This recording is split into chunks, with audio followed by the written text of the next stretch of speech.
Este fanfic y animes mencionados no me pertenecen. Derechos a sus respectivos autores. Suscríbanse, dejen su like y comenten. Capítulo 28. John Connor se apoyaba en el exterior oxidado de un vehículo abandonado, con los brazos cruzados, observando a Davis informar a los soldados sobre el inminente ataque a la fábrica principal de Skynet. Su rostro severo ocultaba un torbellino de emociones encontradas. Su antiguo escuadrón, Dimitri, Rosa, Jonah y Mira, estaba cerca, reflejando la tensión de John. Davis simplemente no lo entiende, susurró Dimitri, con su acento ruso cada vez más marcado por la frustración. Adentrarse de cabeza en la fortaleza de Skynet es un suicidio. Sí, intervino Rosa con amargura. Todavía no puedo creer que haya usado su poder para vencer a John. Todo este plan es una locura. Los ojos de Mira, sin embargo, se movían nerviosamente entre sus compañeros y Davis, que gesticulaba animadamente con un mapa en sus manos. John suspiró profundamente. Puede que sea el líder interino, pero no puedo quitarme la sensación de que nos está llevando hacia una masacre. No entiende a qué nos enfrentamos. Mientras compartían sus aprensiones, se acercaba el sonido metálico de unas botas crujiendo sobre la grava. Catherine Brewster, la esposa de John, con los ojos llenos de una emoción que él no lograba identificar, caminó hacia ellos. Su presencia era una extraña mezcla de elegancia y firmeza, logrando de alguna manera parecer digna incluso con su andrajoso uniforme militar. Necesito hablar contigo, dijo Catherine con suavidad pero firmeza. Su mirada se clavó en la de John. Comprendiendo la importancia de su tono, Dimitri miró a sus amigos con una ceja enarcada. Démosles espacio, murmuró, y el escuadrón se dispersó en silencio, lanzando miradas largas y preocupadas a John y Catherine. ¿Qué pasa, Kate? Preguntó John, escrutando su rostro con la mirada, buscando algún indicio de lo que la había alejado con tanta urgencia de sus deberes médicos. Catherine respiró profundamente. Sus ojos se llenaron de una combinación de miedo y algo que se parecía mucho a la esperanza. Tengo algo importante que decirte. Mientras hablaba, el ruido ambiental pareció desvanecerse. Los soldados cargando sus armas, las órdenes de Davis, el tenue zumbido de los drones en el cielo lejano. Todo se desvaneció, dejando solo las palabras de Catherine suspendidas en el aire denso. John la miró fijamente, con el corazón latiéndole con fuerza en el pecho, esperando que ella revelara la misteriosa noticia que tenía el poder de alejarlos del borde de una operación militar imprudente. Continúa, insistió John, con su voz casi en un susurro. Catherine dudó un momento. Sus labios temblaban, como si estuviera lidiando con la enormidad de lo que iba a decir. Luego respiró hondo otra vez y lo miró fijamente. Juan, estoy embarazada. John permaneció en silencio, atónito, lidiando con el peso de la revelación de Catherine. Una nueva vida, un feto, era un concepto abrumador en medio de la guerra y la muerte. Por un breve instante, su lucha personal eclipsó la batalla mayor contra Skynet. La mirada de Catherine buscó la suya, buscando una señal, un indicio de su reacción. Finalmente, las palabras volvieron a su mente. Kate, ¿estás segura? Sí, asintió, con un tono de voz que denotaba vulnerabilidad y seguridad. Me hice la prueba. 3 veces. Un sinfín de emociones se arremolinaban en su interior. Euforía, temor, asombro y un nuevo propósito. ¡Guau! Logró decir finalmente, con la voz entrecortada. Simplemente, ¡guau! Ella le dedicó una sonrisa frágil, sus miradas se cruzaron como si buscaran respuestas en lo más profundo de sus almas. Justo entonces, el sonido de Davis dando órdenes los devolvió al presente, un sombrío recordatorio de la realidad en la que se encontraban. John abrazó a Catherine. El calor de su cuerpo fue un refugio temporal contra el frío de la situación. Traemos una niña a este mundo, Kate. Un mundo en guerra. ¿Qué significa eso para nosotros, para la resistencia? Apoyó la frente en la de él, cerrando los ojos un instante, como para absorber el peso de sus palabras. Significa, dijo en voz baja, que luchamos con más fuerza, no solo por nosotros, sino por nuestro hijo. Por un futuro. La convicción en su voz era eléctrica, galvanizándolo como ningún grito de guerra. Entonces lo haremos, afirmó, aferrándola con más fuerza como si pudiera protegerla a ella y a su hijo nonato de todos los horrores del mundo solo con sus brazos. En ese momento, Dimitri se acercó con cautela, abriendo mucho los ojos al percibir la gravedad entre la pareja. Disculpen la interrupción, empezó con un tono de disculpa, pero Davis quiere finalizar el plan. Nos mudamos en menos de 2 horas. John miró a Catherine una vez más, mientras la recién descubierta complejidad de la situación comenzaba a asentarse. Tengo que irme, dijo en voz baja. Lo sé, respondió ella, sus ojos encontrándose con los de él con una mezcla de amor y una tristeza nacida de la comprensión. Cuando se giró para seguir a Dimitri, Catherine lo agarró del brazo y lo atrajo hacia sí para darle un último y prolongado beso. «Vuelve conmigo», susurró. «Lo haré», prometió, y cada palabra estaba cargada de una urgencia recién descubierta. John y Dimitri se reincorporaron al escuadrón, que se ocupaba de las últimas revisiones del equipo. Rosa levantó la vista al llegar John, entrecerrando los ojos perceptiblemente, como si percibiera la conmoción emocional que acababa de experimentar. «¿Por qué tardaste tanto?», preguntó con un tono de curiosidad y quizás un poco de preocupación en su voz. John suspiró. «Hablamos más tarde. Ahora mismo tenemos una misión que preparar». Mientras Davis empezaba a delinear la estrategia final, John no pudo evitar sentir una creciente inquietud. Sus nuevos intereses personales contrastaban terriblemente con la menguante fe en su líder. Mientras los soldados se dispersaban para ocupar sus puestos, apartó a su antiguo escuadrón para una breve reunión en voz baja. «Escuchen todos. No hace falta que lo diga, pero esta operación es un Ave María. Manténganse alerta. No se fíen solo de las órdenes de Davis. Usen su instinto». Dimitri le dio una palmada tranquilizadora en el hombro a John. «Siempre lo hacemos, amigo». Mira, que había estado escuchando en silencio, habló. «¿Qué vas a hacer, John? No puedes seguir un plan en el que no crees». John la miró, luego miró a cada uno de sus rostros. «Haré lo que tenga que hacer. Lo que siempre hemos hecho. Adaptarnos y sobrevivir. Y si la situación lo requiere, tomaré la decisión, incluso si Davis no está de acuerdo». Todos asintieron, con la gravedad de sus palabras sobre ellos. Pero antes de que pudieran profundizar, la voz de Davis resonó por el sistema de sonido del campamento improvisado. «Muy bien, todos. Prepárense. Salimos en 15 minutos». Mientras el escuadrón se dispersaba para finalizar sus preparativos, John echó una última mirada a Catherine, quien se encontraba en la entrada de la tienda médica, con la mano tocándose el abdomen. Sus miradas se cruzaron a lo lejos, un juramento silencioso entre ellos. Dicho esto, John Connor, líder en Eclipse, esposo y futuro padre, se puso su equipo, con los dedos posados momentáneamente en el gatillo de su arma. Un niño venía en camino, un destello de nueva vida en un mundo oscuro. Y así, se adentró en la noche incierta, impulsado por la doble responsabilidad de los roles que debía desempeñar, tanto antiguos como nuevos. El aire estaba cargado de tensión mientras los combatientes de la resistencia se reunían en un mar de rostros sombríos y relucientes armas de plasma. Davis, de pie en el podio improvisado, ladraba las últimas órdenes mientras estudiaba un mapa holográfico que mostraba el terreno que conducía a la fábrica de Skynet. A su alrededor, los escuadrones eran como resortes en espiral, preparados para la violencia que se avecinaba. John miró a su antiguo escuadrón, Dimitri, Rosa, Jonah y Mira, todos absortos en sus pensamientos, pero unidos por una sensación colectiva de urgencia. «Escuchen todos». Retumbó la voz de Davis, rompiendo el murmullo de la multitud. «Aquí está». «Hoy, paralizaremos Skynet. El centro de la fábrica está fuertemente fortificado, pero tenemos lo necesario para derribarlo. Equipos Alfa y Bravo, flanquearán por los lados. Charlie y Delta, vayan directos por el centro. Sigan el plan y llegaremos a casa al amanecer». John sintió que se le apretaba la mandíbula involuntariamente. ¿En casa al amanecer? La ingenuidad, o quizás arrogancia, de esa afirmación lo carcomía. Intercambió una mirada con Dimitri, quien negó sutilmente con la cabeza, en un acuerdo silencioso sobre la precariedad de su situación. Cuando Davis dio la señal de salida, los combatientes de la resistencia iniciaron su marcha sincronizada hacia la fábrica.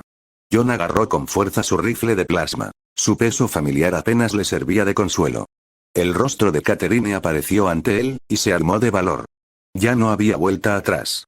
Apenas habían recorrido la mitad de la distancia cuando las defensas automatizadas de Skynet se activaron. Torretas de plasma surgieron del suelo, y sus rayos de energía crepitaron en el aire. La primera descarga pilló desprevenido al equipo Bravo, y 3 soldados cayeron gritando, con los cuerpos carbonizados por el intenso calor. «Sigan adelante», gritó Davis, aparentemente imperturbable ante las pérdidas iniciales. «Sigan con el plan». John sintió que su ira aumentaba. ¿Seguir con el plan? Su enemigo ya había dado la primera muestra de sangre, y el plan de Davis no preveía contingencias para una resistencia tan rápida y contundente. Decidió apresuradamente y le gritó a su escuadrón. «Dimitri, Rosa, destruyan esas torretas. Jonah, mira, proporcionen fuego de cobertura. Sin esperar la aprobación de Davis, entraron en acción. Dimitri y Rosa corrieron hacia un lado, con granadas de plasma en mano, mientras Jonah y Mira disparaban con su presión que confundió momentáneamente las torretas automatizadas. Con un lanzamiento sincronizado, Dimitri y Rosa lanzaron sus granadas. La explosión resultante desintegró las torretas, dejando cráteres humeantes. Buen disparo, murmuró John, asintiendo con la cabeza. Justo entonces, Davis se acercó furioso, con la cara roja de furia. ¿Qué crees que estás haciendo, Connor? Estás socavando mi mando. Tu mando está provocando que la gente muera, replicó John con voz gélida. Si no estás dispuesto a adaptarte, hazte a un lado y deja que alguien competente dirija. Davis se burló. ¿Crees que puedes hacerlo mejor? ¿Mejor que enviarnos a una trampa mortal sin un plan B? Sí. La tensión era palpable, una mezcla volátil de egos y mucho en juego. A su alrededor, los soldados se habían detenido a observar el enfrentamiento entre los dos líderes, un microcosmos de la batalla mayor que se avecinaba. Antes de que Davis pudiera replicar, se desató un nuevo horror. Skinner desató una oleada de Terminators T-800, con los ojos rojos brillando en la penumbra y las armas de plasma listas. Todos, abran fuego. Gritó Davis, olvidándose por un momento de su disputa con John. Pero los T-800 estaban bien blindados y resistían los disparos de plasma de los fusiles de infantería. Era evidente que Davis había subestimado una vez más a su oponente, y se perdieron más vidas a medida que los exterminadores avanzaban. Al no ver otra opción, John le arrebató un cañón de plasma de alta frecuencia a un camarada caído. «¡Cúbreme!», gritó, apuntando al enjambre de T-800. Con precisión letal, disparó, y el rayo de alta frecuencia cortó a los exterminadores como un cuchillo caliente cortando mantequilla. Uno a uno, cayeron, con sus circuitos internos fritos, dejándolos convulsionando e inservibles en el campo de batalla. Tras neutralizar la amenaza inmediata, John se volvió hacia Davis con el rostro sombrío. Esto no es un juego, Davis. Hay vidas en juego. Si no lo ves, no tienes derecho a liderar a nadie. Davis lo fulminó con la mirada, pero no dijo nada. Los soldados que lo rodeaban, sin embargo, ya habían tomado una decisión. Se giraron hacia John, con un renovado respeto y una confianza implícita en sus rostros. «Salgan», ordenó John, tomando la iniciativa mientras reanudaban su peligroso viaje hacia el centro de la fábrica. En su interior, emociones contradictorias libraban su propia batalla. Alivio por haber sobrevivido, pena por los caídos, ira hacia Davis, pero sobre todo, una determinación ardiente. Para Catherine, para su hijo nonato, para la humanidad, el fracaso no era una opción. Y a medida que avanzaban, cada paso parecía un paso más cerca de recuperar su mundo o perderlo por completo. Puede que Davis fuera su líder designado, pero estaba claro en quién confiaban los soldados para llevarlos a casa. A medida que los combatientes de la resistencia avanzaban por el oscuro y abrasador paisaje, la siniestra silueta de la fábrica de Skynet se acercaba cada vez más. Se erguía como una ciudadela fatal, un grotesco monumento al infierno mecanizado contra el que luchaba la humanidad. La siniestra procesión iba acompañada del zumbido y el chirrido de las armas de plasma al cargarse, el roce de botas blindadas y el parloteo intermitente de las comunicaciones que crepitaba a través de los auriculares. Davis lideraba desde el frente, o al menos, parecía liderar. Su mirada se dirigía constantemente a su mapa holográfico, aparentemente más interesado en la topografía que en la moral y el bienestar de los soldados que supuestamente comandaba. A su lado, John caminaba con su antiguo escuadrón. Dimitri, Rosa, Jonah y Mira. Cada rostro reflejaba un estoicismo fruto de demasiadas batallas y demasiadas derrotas. Llegaron al perímetro exterior de la fábrica, un complejo laberíntico fortificado por aún más torretas automatizadas, drones de patrulla y la constante amenaza de los exterminadores. Davis se detuvo para evaluar la situación, examinando con la mirada las formidables defensas de la fábrica. «Nos dividiremos en 3 grupos», comenzó Davis, con una voz teñida de una confianza infundada que irritó muchísimo a John. El grupo 1 proporcionará fuego de cobertura mientras los grupos 2 y 3 abren paso por la entrada principal y la puerta lateral. Sigan el plan y todo saldrá bien. John apretó los puños a los costados, conteniendo la réplica que le burbujeaba en la punta de la lengua. ¿Seguir con el plan? ¿Qué plan? ¿Un ataque suicida contra una instalación fuertemente fortificada sin ninguna contingencia? Mientras los escuadrones empezaban a dispersarse, Davis se volvió hacia el antiguo escuadrón de John. «Vayan conmigo. Vamos directo a la entrada principal. Jon miró fijamente a Jonah, cuyo rostro reflejaba sus propias reservas. Pero órdenes eran órdenes, aunque fueran malas. Con férrea determinación, tomaron sus posiciones y se prepararon para avanzar según la orden de Davis. «Vamos, vamos, vamos», gritó Davis, y se desató el caos. El escuadrón corrió hacia la entrada principal, con proyectiles de plasma silbando en el aire desde las torretas y sus propios rifles.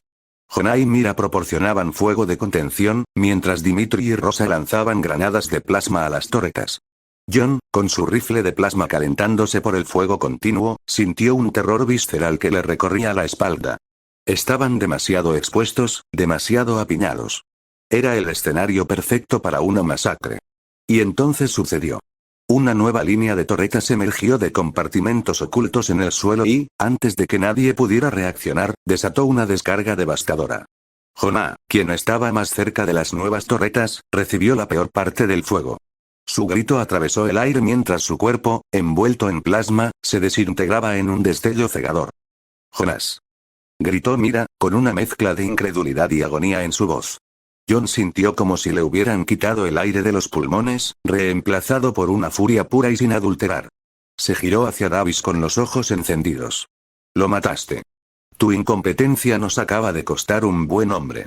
Davis se burló, completamente imperturbable ante la muerte de Jonah y la acusación de Jon. «En cualquier guerra se esperan daños colaterales, Connor. Si no puedes con eso, quizás seas tú el que no está capacitado para liderar».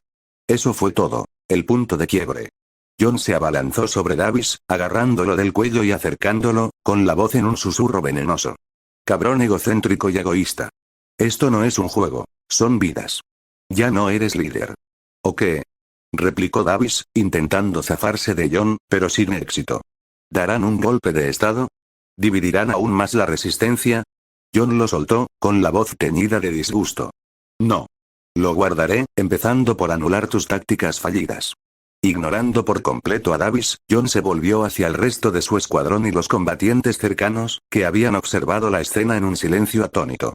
«Dimitri, Rosa, tomen a Mira y concéntrense en desactivar esas nuevas torretas. Usen granadas EMP. Los demás, retírense a una distancia segura y proporcionen fuego de cobertura. Adelante». El equipo entró en acción, con movimientos coordinados y precisos. En cuestión de segundos, las nuevas torretas quedaron inutilizadas, con los circuitos destrozados por las granadas EMP. Dimitri, Rosa y Mira regresaron al grupo, pálidos pero decididos. «Buen trabajo», elogió Jon, con la voz teñida de tristeza al mirar el lugar donde Jonah había caído. «Vamos. Tenemos que desmantelar una fábrica». A medida que los combatientes de la resistencia se reposicionaban y reanudaban el asalto, se produjo un cambio palpable. Los murmullos que recorrían las filas ya no eran de miedo e incertidumbre, sino de esperanza y confianza. Por primera vez, la victoria parecía posible. Davis, ahora aislado y humillado, observó cómo Jon asumía sin esfuerzo el papel que había gestionado tan catastróficamente mal. Pero en lugar de reflexionar sobre sus fracasos, su mente se llenó de mezquinos resentimientos y justificaciones narcisistas. Sin saberlo, su ajuste de cuentas llegaría pronto. Pero por ahora, la batalla continuaba. Jon guió a su equipo hacia la fábrica que se avecinaba, pensando en estrategias y contingencias. No había margen para el error, ni para un liderazgo imprudente. Por Jonah, por Catherine, por el futuro de la humanidad, él llevaría esto hasta el final. Y así siguieron adelante, cada paso cargado con el peso de su misión, cada latido como un reloj que marcaba el futuro sombrío que les aguardaba si fracasaban. Era una carga que Jon llevó voluntariamente, impulsado por una oleada de ira justificada y una determinación ardiente de recuperar su mundo, costara lo que costara. El aire estaba impregnado del acre olor a metal quemado, ozono y el hedor indescriptible de un futuro al borde del colapso.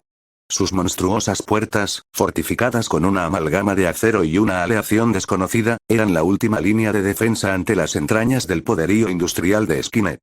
El rifle de plasma de Jon estaba caliente al tacto, una metáfora abrasadora de la rabia que bullía en su interior. Miró a su escuadrón, Dimitri, Rosa, Mira, cada miembro curtido en la batalla, pero lamentando en silencio la pérdida de Jonah. «Tenemos que abrir una brecha en esa puerta y neutralizar lo que esté dentro», dijo Jon, con los ojos entrecerrados, calculando. «No hace falta que te diga lo importante que es esto. Hay que detener la capacidad de Skynet para producir más terminadores, ya. Dimitri asintió con gravedad, cargando una granada EMP en su lanzagranadas. Entendido, señor. ¿Cuál es el plan? John señaló los enormes pistones hidráulicos que parecían controlar la puerta. Si los desactivamos, la puerta no podrá cerrarse. Rosa, mira, son nuestras mejores tiradoras. ¿Creen que pueden dispararles desde aquí? Ambas mujeres asintieron. Rosa apuntó con su rifle de plasma con mira telescópica, entrecerrando los ojos en señal de concentración.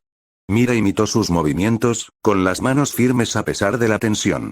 A mi cuenta, dijo John. 3, 2, 1, ya. 2 disparos de plasma silbaron por el aire, impactando los pistones con una precisión asombrosa. Un crujido fuerte y ensordecedor resonó cuando los componentes mecánicos fallaron, bloqueando las compuertas en una posición permanentemente abierta.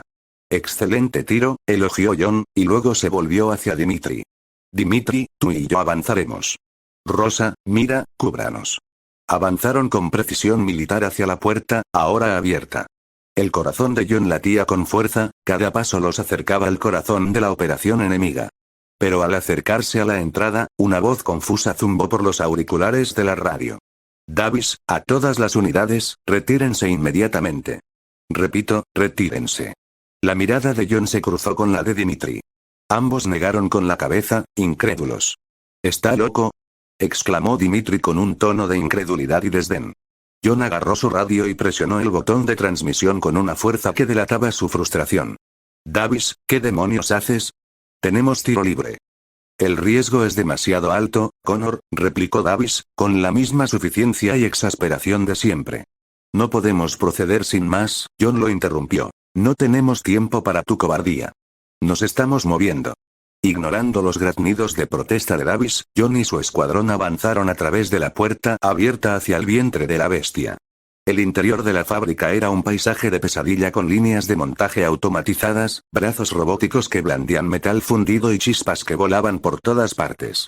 Las terminales centrales zumbaban amenazadoramente, brillando con una luz inquietante, casi consciente. Fue una visión que avivó las llamas de la ira latente de John hasta convertirlas en un infierno. Necesitamos localizar la sala de control, ordenó John. Dimitri, Rosa, tomen el pasillo de la izquierda. Mira y yo tomaremos el de la derecha. Mientras se movían para ejecutar sus órdenes, otra ráfaga de plasma surgió del otro extremo de la fábrica. Era un comité de bienvenida. Terminators, con los ojos rojos y llenos de malevolencia. ¡Cúbrete!, gritó John, lanzándose tras un contenedor metálico justo cuando este era perforado por una lluvia de rayos de plasma. Rosa y Dimitri respondieron al fuego, y sus rayos de plasma impactaron a un Terminator tras otro. Mira lanzó una granada EMP, inutilizando a 2 más. Sin embargo, a pesar de sus esfuerzos, aparecieron más Terminators, aparentemente materializados desde las sombras. No podemos contenerlos por más tiempo, gritó Rosa con la voz teñida de desesperación. Como si fuera una señal, un rayo de plasma pasó zumbando junto a John, casi lo alcanza, pero impactó en el contenedor tras el cual se escondía Dimitri. El contenedor explotó, arrojando a Dimitri al suelo. Rosa gritó y corrió a ayudarlo. Dimitri. Dimitri, háblame. Estaba inconsciente, pero vivo. Un suspiro de alivio escapó de los labios de Rosa mientras administraba rápidamente los primeros auxilios, pero sus ojos, al encontrarse con los de John, estaban llenos de una acusación silenciosa. John apretó los puños, cada nudillo palpitante, una reserva de furia contenida. Davis tenía las manos manchadas de sangre, y lo sabía. El próximo ajuste de cuentas no sería con Terminators, sino con alguien que se suponía era su aliado. A medida que se adentraba en la fábrica, cada paso era una promesa. El tumulto de la fábrica de Skynet seguía rugiendo, una cacofonía incesante de metal chocando contra metal, de explosiones de plasma resonando en el aire. Pero en medio de ese caos, el mundo de John se volvió extrañamente silencioso y desconcertante. Su cabeza latía con una agonía que parecía abrumarlo. Por un instante, todo a su alrededor se oscureció en una neblina etérea. Fue como sumergirse en un profundo pozo de recuerdos y emerger en un lugar completamente desconocido. Vio imágenes fugaces, visiones que no eran de su pasado, sino de una vida que nunca conoció. Un hombre familiar se encontraba ante él. Era Saito, su protegido, el joven que había encontrado en las ruinas y al que había acogido bajo su protección. John lo había guiado y había forjado un vínculo casi familiar con él, y sin embargo, en esta visión, Saito se alzaba como un igual, o quizás incluso más. Saito, susurró John. El nombre escapó de sus labios como una oración. La visión cambió, revelando a una joven de vibrante cabello rosa que parecía desafiar las leyes de la naturaleza o, al menos, la cruda realidad de su propio mundo. Era apasionada y fogosa, pero también, de alguna manera, familiar. Una sensación de déjà vu con un matiz de inexplicable nostalgia. Su mirada se movía entre las dos figuras como si intentara resolver un rompecabezas desconcertante. Era un niño de nuevo, pero no el niño que creció entre las ruinas de un mundo devastado. No, este niño jugaba en un campo abierto, bajo un cielo tan increíblemente azul que le dolía el corazón. La risa llenaba el aire. La risa de una familia que nunca tuvo en un mundo que aún rebosaba de vida. Pero tan repentinamente como aparecieron, las visiones se hicieron añicos, como cristales que se rompen y sus fragmentos rasgan el tejido de su realidad. John. John, vamos, despierta. Era Rosa, su voz lo sacó del abismo. Parpadeó rápidamente, sus ojos se encontraron con los de ella. El ruido de la batalla en curso lo inundó de nuevo. ¿Qué te pasó? Te quedaste en blanco. La voz de Rosa estaba teñida de preocupación y pánico. Algo que no puedo explicar, murmuró John, todavía desorientado. Vi cosas, personas, lugares que nunca había conocido, pero de alguna manera me parecieron reales. Rosa parecía desconcertada, pero decidió posponer sus preguntas. Mira, sea lo que sea, tendrá que esperar. Tenemos un problema. John negó con la cabeza para despejar la niebla persistente. Sus instintos militares se reafirmaron. ¿Qué pasa? Nos están invadiendo, dijo Rosa, mirando rápidamente hacia donde Mira yacía cubriendo el fuego. Dimitri sigue inconsciente. Necesitamos retirarnos y reagruparnos, pero Davis no responde a nuestras llamadas. John apretó la mandíbula y rechinó los dientes de rabia. Entonces, nos quedamos solos, como siempre. Agarró su rifle de plasma, apretándolo con tanta fuerza que le blanquearon los nudillos. Las visiones, fueran lo que fuesen, tendrían que esperar. Tenía una misión que cumplir, gente que proteger y un mundo que salvar. Pero al volver a la lucha, lanzando una ráfaga de fuego de plasma contra los exterminadores que avanzaban, no podía librarse de la persistente sensación de que algo mucho mayor estaba en juego. Hilos de un destino entrelazados con vidas que nunca había conocido, y un destino que no era del todo suyo. Aún así, el destino inmediato estaba claro. Miró a Rosa, quien asintió, unidos por un objetivo común. Si Davis no nos guía, dijo John con voz firme a pesar de la agitación interior, entonces nos guiaremos nosotros mismos. Y derribaremos este lugar olvidado de Dios, de una vez por todas. Sus palabras galvanizaron al equipo, y su determinación se endureció como acero forjado. John lideró la carga, con su rifle de plasma disparando, cada disparo una declaración de guerra contra la máquina. Quizá desconociera el motivo de sus visiones, pero sí sabía esto. Cada vez que apretaba el gatillo también era por ellas. Por un mundo que nunca conoció, por vidas que nunca vivió y por un futuro que aún se tambaleaba entre la salvación y el olvido. John entrecerró los ojos. El peso de su rifle de plasma era un sombrío recordatorio de lo que estaba en juego. Mira y Rosa lo flanqueaban, con las armas preparadas, mientras recorrían los oscuros pasillos de la fábrica de Skynet. Las frías paredes metálicas parecían cerrarse sobre ellos a medida que avanzaban, un opresivo recordatorio del alcance asfixiante de Skynet. Los indicadores LED y los sensores parpadeaban amenazantemente, como los ojos malignos de un depredador invisible. Aún así, a pesar del horror tecnológico que los rodeaba, lo que luchaban parecía más claro que nunca. Una existencia libre de las cadenas de la subyugación mecanizada. ¿Hay alguna señal de Davis? Preguntó Rosa, mientras recorría con la mirada su escáner portátil, cuya pantalla estaba salpicada de señales verdes y rojas. Nada, respondió John, con un desdén que ya no quería ocultar. O ya salió, o nos deja morir. No lo sabemos, intervino Mira, pero su voz carecía de convicción. John negó con la cabeza. Sé suficiente. Su incompetencia es letal. Jonah pagó por ello, y no podemos permitir que nadie más lo haga. Mira suspiró, con la mirada un instante nublada. Sí, yo también lo extraño, John. Pero la venganza no lo traerá de vuelta. No se trata de venganza. Se trata de hacer lo que hay que hacer, replicó John, y luego suavizó el tono. Sé que quieres ver lo mejor de las personas, Mira. Pero ahora mismo, necesitamos ver las cosas como son. Estamos solos, y eso significa que debemos estar el doble de alerta. Justo cuando hablaba, el escáner de Rosa emitió un pitido fuerte, un sonido de urgencia. Entrante, anunció.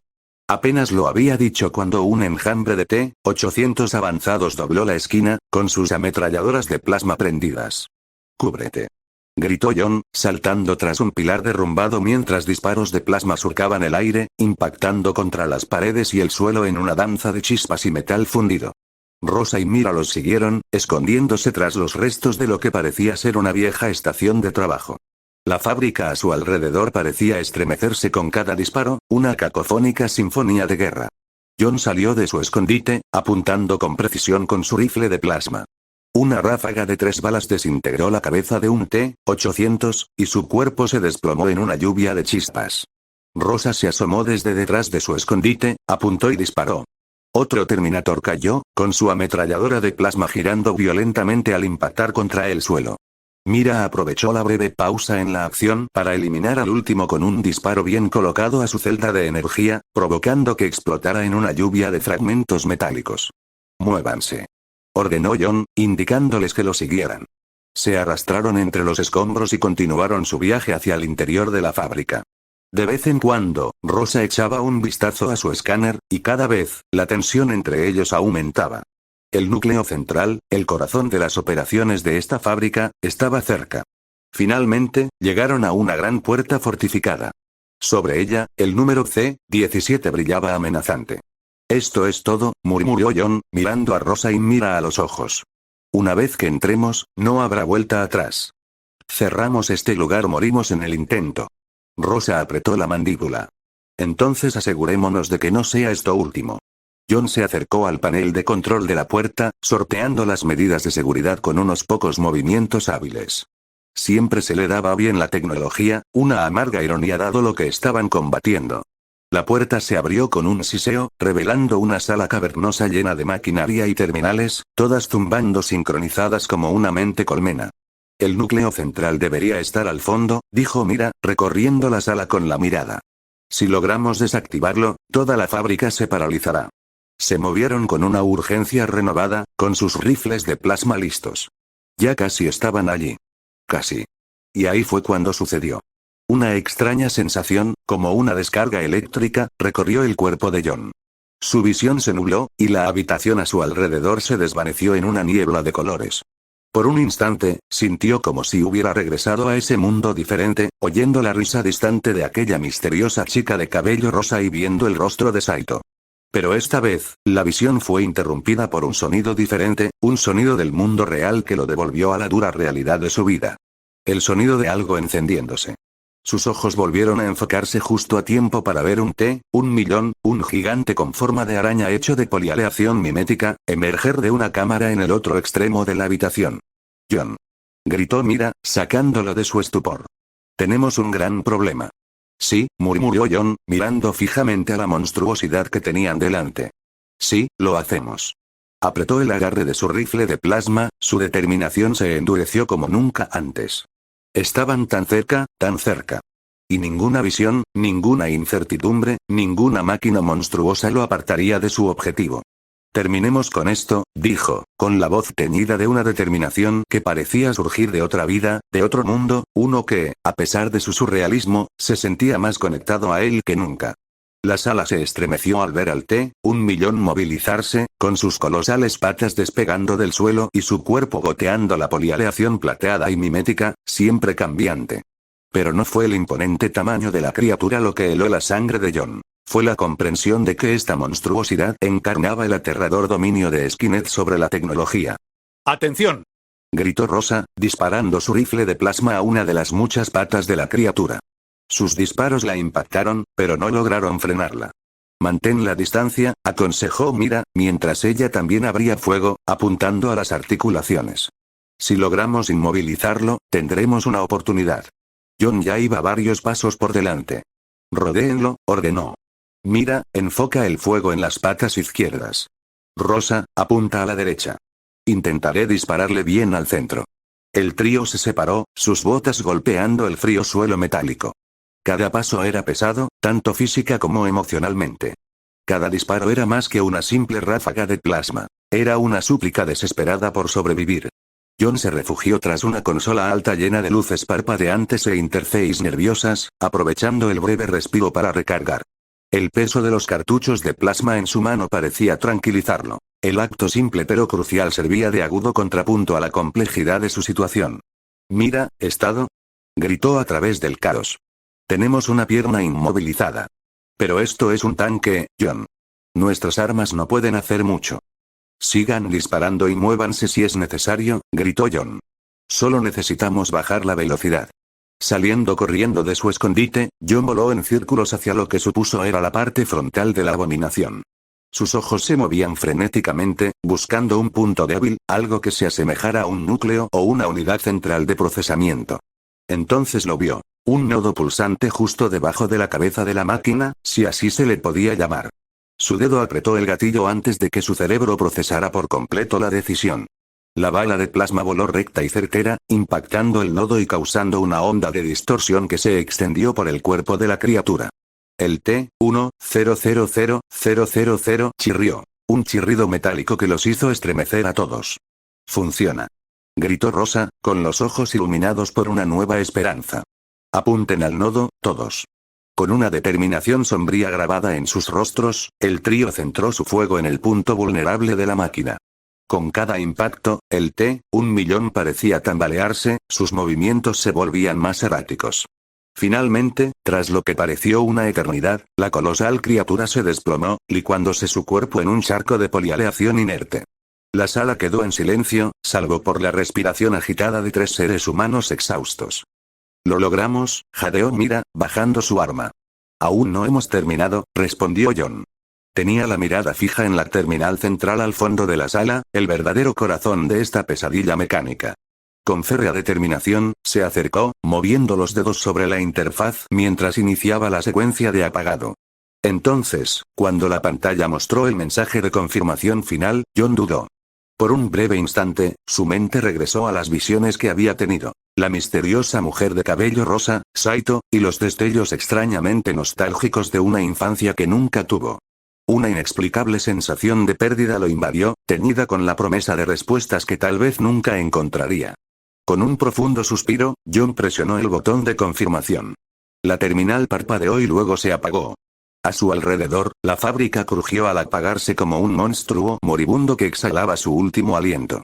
Mientras la maquinaria se apagaba, John se volvió hacia Mira y Rosa. «Le hemos dado tiempo a la humanidad. No es una solución permanente, pero es un comienzo».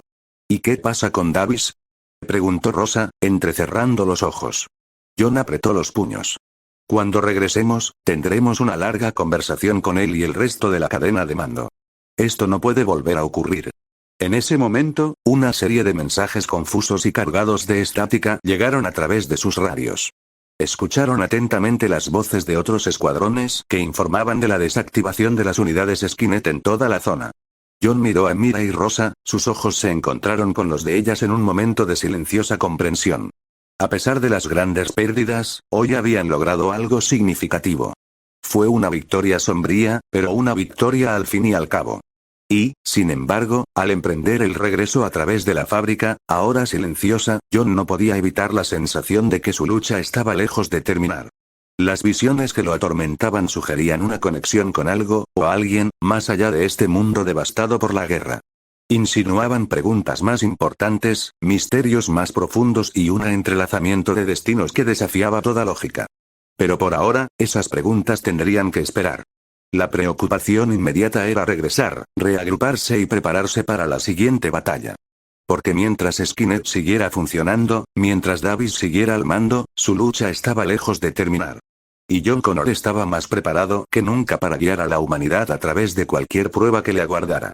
La atmósfera dentro del vehículo blindado de transporte era densa como una nube de tormenta. Cada miembro del escuadrón estaba absorto en sus propios pensamientos mientras regresaban a la base. Mira estaba sentada, con los brazos cruzados, y sus ojos carecían de su habitual brillo. Rosa apretó los puños con fuerza, abriéndolos y volviéndolos a apretar como para desahogar su frustración. John, por su parte, se recostó contra la pared del transporte, con la mirada alternando entre el cuerpo inconsciente de Dimitri y el cuerpo sin vida de Jonah, quien yacía cubierto por un sudario improvisado. ¡Qué desastre! Rosa finalmente rompió el silencio, con la voz cargada de amargura. John no podía discutir.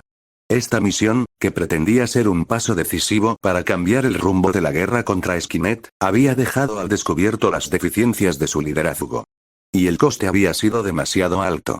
Cuando regresemos, Davis tendrá mucho que explicar, añadió Mira, mirando al vacío y con la voz teñida de cansancio. Y no solo serán explicaciones, dijo John, con la voz llena de ira apenas contenida. Tendrá que rendir cuentas por sus actos. La muerte de Jonah es su responsabilidad. Los tres compartieron un momento de sombría coincidencia. La ira en el transporte era tan palpable como las explosiones de energía de sus rifles de plasma, pero era una fuerza destructiva diferente. Una que podía galvanizarlos o destrozarlos. Mientras el transporte tomaba otra curva, la mente de John revivió las extrañas visiones que había experimentado. Las imágenes de Saito y la misteriosa mujer de cabello rosa se mezclaban con recuerdos de una vida que nunca había vivido. El pensamiento era inquietante, pero extrañamente reconfortante, un breve respiro de la cruda realidad que lo envolvía. ¿Podría existir otro mundo, otra realidad donde las cosas fueran diferentes? La idea era fantástica, pero no del todo imposible dadas las tecnologías avanzadas de Skynet. John, ¿estás bien? La voz de Mira lo devolvió al presente. Parece que estás a kilómetros de distancia. John negó con la cabeza, apartando esos pensamientos. Solo estoy cansado, dijo, forzando una media sonrisa. Los ojos de Mira lo escrutaron, buscando respuestas que él no estaba preparado para darle. Finalmente, suspiró y volvió la mirada al suelo. El vehículo de transporte se detuvo bruscamente, y el ruido del motor dio paso a un silencio repentino y estremecedor. Al abrirse las puertas traseras, los recibieron los rostros ansiosos de sus compañeros. Los equipos médicos entraron rápidamente, evaluando rápidamente el estado de Dimitri antes de colocarlo en una camilla. Llévenlo a la enfermería ahora.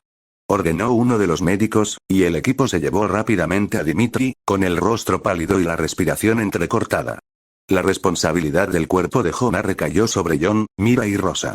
Mientras sacaban a su compañero caído del transporte, John sintió el peso de algo más que su físico. Sintió el peso del fracaso, de una vida que pudo haberse salvado, pero no lo fue. John, gritó una voz desde atrás. Era Davis, de pie a pocos metros de distancia, con un portapapeles en la mano, como si acabara de salir de una reunión. Su expresión era neutral, casi fría. Necesitamos hablar, dijo John, mirando a Davis a los ojos. Por supuesto que sí, respondió Davis sin inmutarse. Mientras caminaban hacia la sala de mando central, atravesando múltiples controles de seguridad y capas de murallas fortificadas, la tensión crecía como una tormenta inminente. Una vez dentro, John no perdió el tiempo. ¿Qué demonios fue eso, Davis? Tu llamada casi nos aniquila a todos. Están todos aquí, ¿verdad? Bueno, la mayoría, replicó Davis, hojeando unos archivos en su escritorio. Jonás está muerto por tu culpa. Espetó Rosa, con la voz temblorosa por la emoción. Una víctima de la guerra, dijo Davis con desdén. ¿Eso es todo? Intervino Mira. ¿Una víctima de guerra? Hablamos de vidas, no de números en tus malditas historias clínicas. Hay que entender que hay que hacer sacrificios, continuó Davis, como si estuviera explicándoselo a unos niños. ¿Sacrificios? Tu arrogancia y tu falta de juicio no son sacrificios. Son lastres, dijo John, entrecerrando los ojos. Davis finalmente levantó la vista y se encontró con la mirada de John. ¿Estás desafiando mi autoridad, Connor? Estoy poniendo a prueba tu competencia. Y créeme, lo abordaré con la cadena de mando. El aire en la habitación se volvió denso, casi asfixiante. Por un momento, pareció que la tensión iba a estallar en algo mucho peor. Pero en lugar de eso, Davis volvió a sus papeles y John apretó la mandíbula. Muy bien, dijo Davis finalmente. Veremos qué dice la cadena de mando. Puedes contar con ello, respondió John con voz gélida. Davis no dijo nada más. Su silencio lo decía todo. Cada tic-tac del reloj amplificaba la incomodidad que se apoderó de la sala. John se volvió hacia Mira y Rosa. Prepárense. Ya sea que Davis lidere o no, Skynet no esperará a que resolvamos nuestros problemas. Las dos mujeres asintieron. Sus rostros reflejaban determinación y preocupación. Pero mientras se preparaban para marcharse, John se vio reflejado en el cristal de la pared. Entre sus rasgos severos y curtidos, percibió un atisbo de duda, un destello de vulnerabilidad. Las visiones que había experimentado aún persistían en su mente, como espectros de una realidad que aún no podía comprender. En cuanto John salió de la sala de mando, una ansiedad familiar lo invadió, una gravedad emocional que lo impulsaba en una dirección específica. El ambiente en los pasillos era de tensión contenida. La psique colectiva de la rebelión estaba tan maltrecha y magullada como los muros que los rodeaban. Pero para John, el peso de la misión era el más pesado de todos. Su mente era un torbellino de posibilidades y posibilidades, con el rostro engreído de Davis en el ojo del huracán. Empujando una puerta de acero, John entró en la habitación que compartía con Catherine. La habitación era pequeña y sencilla, amueblada solo con lo esencial. Una cama, un par de sillas y una mesita llena de efectos personales. Una fotografía de John y Catherine de jóvenes, algunos libros y un par de placas de identificación. Aunque modesto, era su hogar. John, la voz de Catherine fue un bálsamo mientras él cerraba la puerta tras él. Se levantó de la cama donde había estado leyendo. Su barriga de embarazada apenas comenzaba a asomar. Su expresión era una mezcla de alivio y una profunda tristeza. «Has vuelto». Cruzó la habitación hacia él, y en ese instante, todo el estrés, el peso del fracaso y la ira hacia Davis parecieron desvanecerse. Sus labios se encontraron en un beso apasionado, un recordatorio tangible de por qué luchaban. «Estaba muy preocupada por ti», dijo ella, separándose, pero sin soltarlo. Sus ojos escrutaron su rostro, leyendo las líneas de estrés y agotamiento como si fueran braille. «¿Cómo te fue?» John suspiró profundamente, y su mirada se desvió un momento antes de encontrarse con la de ella. «No muy bien. Perdimos a Jonah. Dimitri está inconsciente. Davis tomó algunas decisiones muy cuestionables». Catherine asintió, con el rostro tenso al procesar la noticia. «Ay, John. Lo siento mucho. Jonah era un buen hombre». «Lo era», respondió John con un tono de arrepentimiento en la voz. «Y se merecía algo mejor. Todos lo merecemos». «Siéntate», dijo Catherine, guiándolo hacia una de las sillas, y él se dejó caer con un suspiro de agradecimiento. Fue a un armario y sacó un termo y 2 tazas. Vertió una medida de líquido en cada una y le dio una a John. «No es mucho, pero algo es algo». John tomó un sorbo, y el líquido ardiente le abrasó la garganta, reavivando una parte de él que había quedado apagada por los acontecimientos del día. «Gracias». Se quedaron en silencio un momento, bebiendo a sorbos, absortos en sus pensamientos. Catherine finalmente rompió el silencio. «¿Y ahora qué pasa?» «Con Davis, quiero decir». John dejó la taza sobre la mesa, apretando la mandíbula. «No lo sé. Lo estoy hablando con los superiores. No podemos permitirnos tenerlo al mando, no si sigue haciendo llamadas como hoy». «¿Y tú qué?» Catherine lo miró con preocupación. «¿Qué vas a hacer?» «Seguiré luchando», dijo John, con un destello de determinación en los ojos. «Es todo lo que sé hacer». Catherine asintió, dejó su taza y se acercó a él. «Eres un buen líder, John. No lo dudes jamás». Sus ojos se encontraron con los de ella, y por un instante, fueron las únicas personas en el mundo, su pasado y su futuro se fundieron en un presente eterno. Un fugaz instante de paz en medio del caos que era su vida. «Bebé», dijo John suavemente, mientras sus ojos se dirigían al vientre de Catherine, «¿cómo te sientes?» Catherine sonrió, posando la mano sobre el pequeño bulto. «Estoy bien, considerando las circunstancias. Nuestro pequeño es fuerte, igual que su padre». «Y su madre», añadió John, mientras sus ojos se encontraban con los de ella nuevamente. Ella se inclinó para besarlo y, por un instante, se perdieron el uno en el otro, una pequeña isla de tranquilidad en un mar de agitación. Pero al separarse, los pensamientos de John volvieron a la misión, a Davis, a las inexplicables visiones que lo habían asaltado. «Catherine, algo pasó durante la misión. Algo raro». Frunció el ceño con preocupación. «¿Raro en qué sentido?» John dudó, sin saber cómo empezar a explicarlo. «Tuve visiones, destellos. Era como si viera otra vida, casi otro mundo. Vi a Saito y a esta otra chica, de pelo rosa, a quien nunca había visto. Pero lo extraño es cómo se mezclaban con recuerdos, o visiones, de una vida que nunca he vivido. Fue inquietante». Catherine lo miró con los ojos como platos. «Es extraño, como mínimo. ¿Crees que podría ser alguna operación psicológica de Skynet? ¿O quizás estrés?» «No lo sé», admitió John. «Pero parecía demasiado real para ser solo un truco mental». Catherine le tomó la mano y la apretó suavemente. «Sea lo que sea, lo resolveremos juntos». «Sí», asintió John, «juntos». Se abrazaron durante mucho tiempo, encontrando consuelo y fuerza en su calor compartido. Cualesquiera que fueran los desafíos que les aguardaran, cualesquiera que fueran los misterios y monstruos que acecharan en las sombras, los afrontarían como siempre lo habían hecho, juntos. Y por ahora, eso fue suficiente. Capítulo 29. El dormitorio, habitualmente impecable, de Louise de la Valliere era un torbellino de actividad mientras ella y Saito Hiroshi se esforzaban por ayudar a un Arnie gravemente herido a entrar. La imagen misma de maquinaria avanzada y elegancia humana se transformaba ahora en una grotesca yuxtaposición de metal y piel sintética. El rostro de Arnie estaba medio descubierto, revelando el frío cráneo metálico que se encontraba debajo. Le faltaba el brazo izquierdo por completo, cercenado desde el codo hacia abajo. Un fluido hidráulico, que imitaba la sangre humana, manchaba su ropa hecha jirones. Su ojo derecho brillaba con un tenue rojo, y la luz roja parpadeaba esporádicamente. Su antaño inmaculado atuendo de cuero estaba ahora destrozado, quemado y apenas se le ajustaba al cuerpo. Saito suspiró mientras miraba a Arnie. Tenemos que hacer algo para curarlo. Parece que lo han molido todo. Louise, con las manos temblorosas al tocar el cuerpo frío y dañado por la batalla de Arnie, respondió. No puedo creer que hayas regresado así. Estás muy herido, Arnie. Tu observación es acertada, dijo Arnie, con su voz monótona, pero con un matiz que sugería que él también comprendía la gravedad de su condición. No puedo curarme solo. Necesitaré ayuda externa. De repente, a Saito se le ocurrió una idea. Espera, voy a buscar a Siesta. Su abuelo podría ayudar. Sabe manejar maquinaria. Con esas palabras, Saito salió de la habitación rápidamente. Sus pasos resonaron por los pasillos de piedra. Louise se quedó con Arnie, con el corazón latiendo con fuerza al pensar en perder a su amigo y guardián. Momentos después, Saito regresó acompañado de Siesta. ¿Podrá Takeo ayudar, Siesta?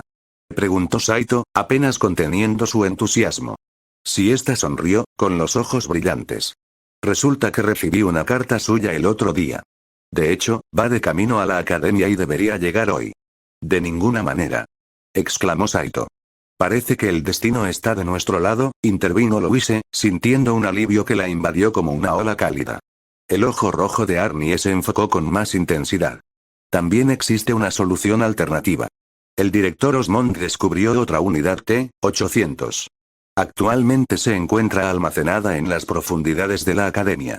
Se puede usar para piezas de repuesto. La sala quedó en silencio por un segundo antes de que Saito rompiera el silencio. Así que tenemos dos maneras de curarte, Arnie. Son buenas noticias. En ese momento, el trío oyó el inconfundible sonido de las ruedas de una carreta al chocar contra los adoquines. Se giraron para mirar por la ventana y vieron una carreta entrar en el patio de la academia. Es él, es el abuelo. Exclamó Siesta, casi saltando de la emoción. Mientras veían a Takeo desembarcar, todos sintieron una mezcla de anticipación y alivio. Era como si el universo hubiera conspirado para darles una oportunidad de luchar. Lo lograrás, Arnie, dijo finalmente Louise, sus ojos se encontraron con la luz roja parpadeante. Todos nos aseguraremos de ello. Arnie volvió a mirar a Louise y a Saito, e incluso a Siesta.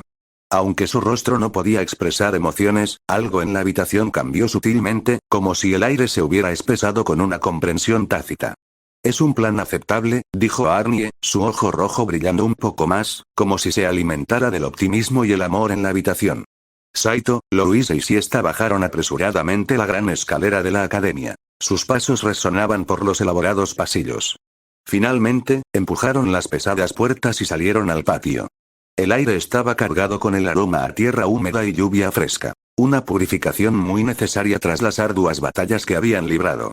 El ambiente, sin embargo, estaba teñido de anticipación.